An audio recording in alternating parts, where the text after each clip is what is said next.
Bismillahirrahmanirrahim. Assalamualaikum warahmatullahi wabarakatuh, teman-teman semua.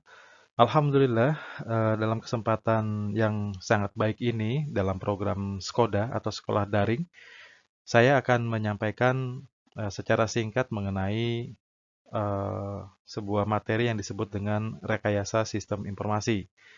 Nah, dalam sub bahasan ini, yang akan saya sampaikan adalah mengenai review sistem informasi.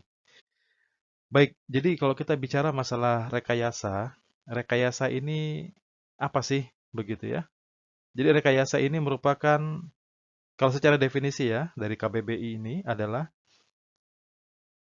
penerapan kaidah-kaidah ilmu dalam pelaksanaan seperti perancangan, pembuatan konstruksi, serta pengoperasian kerangka, peralatan, dan sistem yang ekonomis dan efisien. Jadi kalau kita bicara apapun tentang rekayasa, maka definisi inilah yang harus kita pahami. Oke, kemudian kita bicara masalah sistem.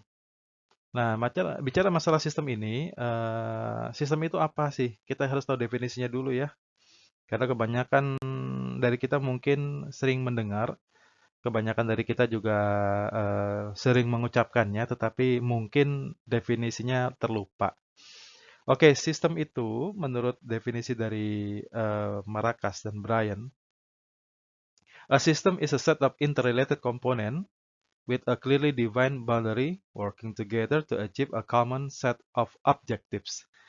Jadi sistem itu sebetulnya adalah komponen-komponen terdiri atas komponen-komponen yang saling terkait satu sama lain.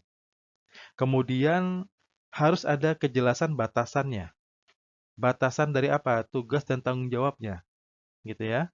Kemudian setiap komponen-komponen ini, setiap unit-unit ini saling bekerja sama untuk mencapai tujuan yang telah ditentukan.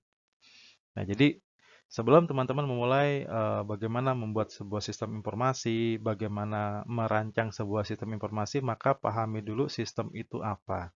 Begitu ya. Oke, kita lihat aja di sini ilustrasinya.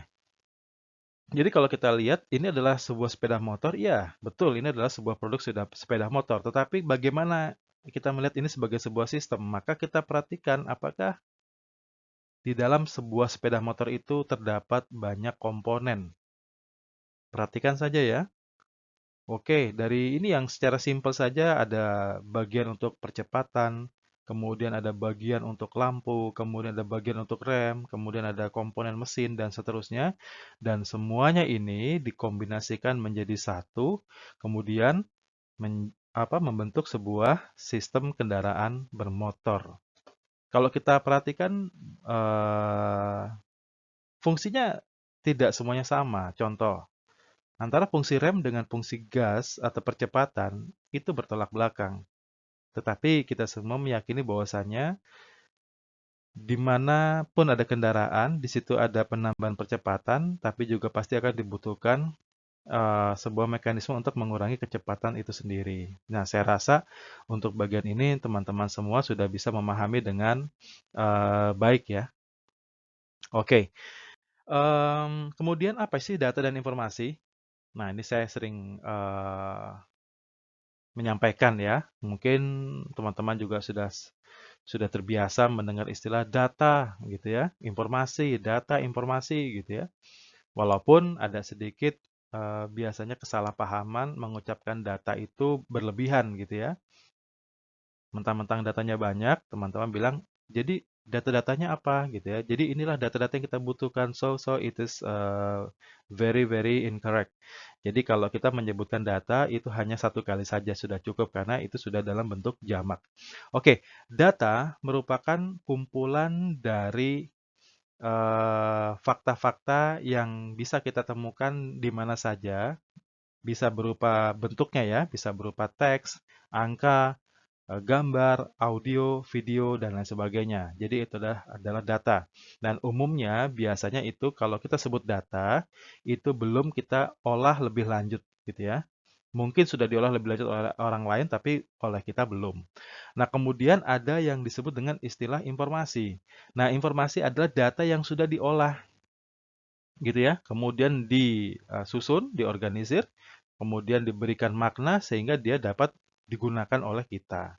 Jadi kalau kita bicara data dengan informasi berbeda nggak? Ya berbeda gitu ya. Kalau kita bicara data itu adalah bahan bakunya, kemudian kalau kita bicara informasi adalah berarti data yang sudah diolah, berarti sudah mengalami proses untuk pengolahan. Nah, proses untuk pengolahannya ini bisa macam-macam. Jadi bisa dilakukan operasi aritmatika, kemudian dilakukan persepsi di sana dan seterusnya. Jadi sangat banyak sekali gitu ya caranya. Nah, kemudian kita akan belajar masalah nilai informasi. Nah, nilai informasi ini penting untuk diketahui bersama ya. Bahwasanya ada informasi yang tidak informatif. Ada informasi yang tidak memberikan banyak nilai untuk penggunanya. Sehingga kita harus pahami bahwasanya pertama, jika informasi itu harus bernilai, maka dia harus bebas dari kesalahan. Artinya apa? Akurat. Jadi ini mudah dipahami buat kita semua ya. Ada kita minta informasi dari mana gitu ya misalnya. Kemudian ketika informasi itu kita terima, ternyata nggak akurat gitu ya. Ternyata tidak akurat, ternyata tidak presisi. Nah ini sangat berbahaya.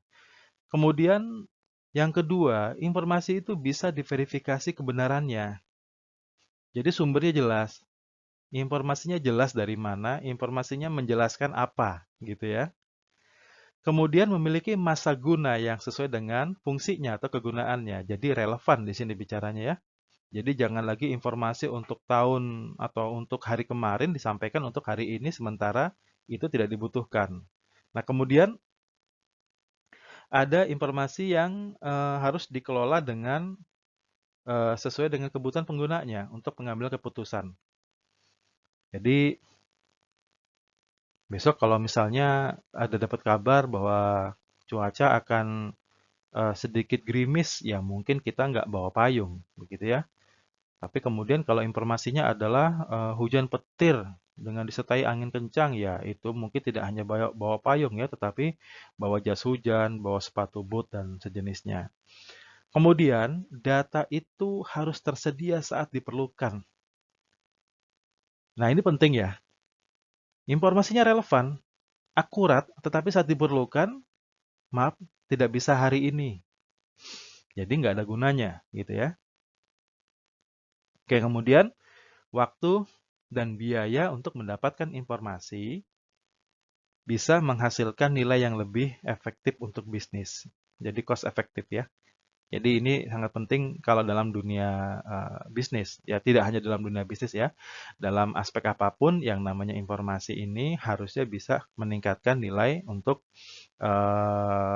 efisiensi. Oke. Kemudian sistem informasi itu apa? Gitu ya. Nah, simply-nya, sistem informasi itu adalah input proses output sebetulnya.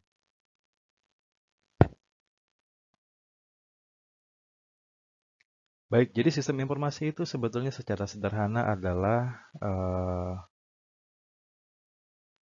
sebuah struktur ya. Di situ ada kontrol, ada koordinasi, ada pengambilan keputusan gitu ya. Dan ini sifatnya sangat organisational sekali. Jadi kalau kita bicara sistem informasi, maka lihatnya dari sudut pandang seperti ini, begitu ya. Dan tidak melulu ketika kita bicara sistem informasi berarti itu adalah technological aspect. Jadi kalau kita melihat sebuah website yang bisa di-entry oleh data, kemudian ada inputannya, kemudian ada processingnya dan lain sebagainya, itu adalah teknologi yang mendukung sistem informasi. Nah, sistem informasi sendiri apa sistem informasinya? Yaitu tadi, gitu ya, bagaimana alur dari data, kemudian menjadi informasi, kemudian ada kontrol terhadap data itu, dan seterusnya. Oke. Kemudian ini adalah sudut pandangnya, begitu ya. Jadi kalau secara sederhana, di sini sistem informasi ini kalau kita petakan, itu ada data dan informasi, kemudian sistem informasi di sini akan melakukan processing dari data dan informasi tersebut. Jadi misalnya di sini ada aspek di sebelah data ini ya, di dalam ruang lingkup data ada karyawan, project, presence gitu, ya, kehadiran dan kemudian inventaris atau dan lain sebagainya. Kemudian diolah dan menjadi informasi yang bermanfaat untuk organisasi tersebut. Jadi gaji karyawan, jumlah project, prestasi karyawan, daftar inventaris dan lain sebagainya. Oke. eh jadi kalau kita lihat ruang lingkupnya itu seperti apa, nah ruang lingkupnya ini lumayan besar ya. Jadi kalau kita bicara it's just the matter of input, processing, output, ya betul. Nah, kemudian itu menjadi sebuah sistem informasi. Nah, tapi kita lihat aspek organisasinya dan lingkungan yang mempengaruhi organisasi tersebut. Karena banyak kasus gagalnya sistem informasi, menjadi tidak efektifnya sistem informasi berbasis teknologi, dan lain sebagainya itu karena tidak melihat dari aspek organisasinya. Nah, jadi sini sangat penting untuk teman-teman melihat bahwa organisasinya itu apa, karakteristiknya bagaimana, seperti itu. Oke, kemudian ini saya akan plotting sedikit mengenai sistem informasi dalam manajemen itu hubungannya apa sih, atau diagramnya seperti apa, gitu ya. Nah, kalau kita bicara aspek pengelolaan atau manajemen dalam organisasi, berarti mulai ada dari pucuk pimpinan sampai yang paling bawah. Mulai dari pemimpin yang paling atas sampai operasional yang paling bawah. That is system information gitu ya. Jadi itulah ruang lingkupnya. Sehingga di sini teman-teman bisa melihat bahwasannya karakter informasi antara bagian dari piramida yang paling atas dengan yang paling bawah itu sangat-sangat berbeda. Bicara data yang sama, secara nama datanya sama, tetapi secara pemahaman atau secara kebutuhan itu akan berbeda di setiap layer. Nah, ini sangat penting gitu ya. Oke, terima kasih atas kehadiran teman-teman semua. Kita akan lanjutkan lagi pertemuan pembahasan dalam Skoda ini dalam pertemuan-pertemuan selanjutnya. Jazakallah khair atas kehadiran teman-teman semua. Assalamualaikum warahmatullahi wabarakatuh.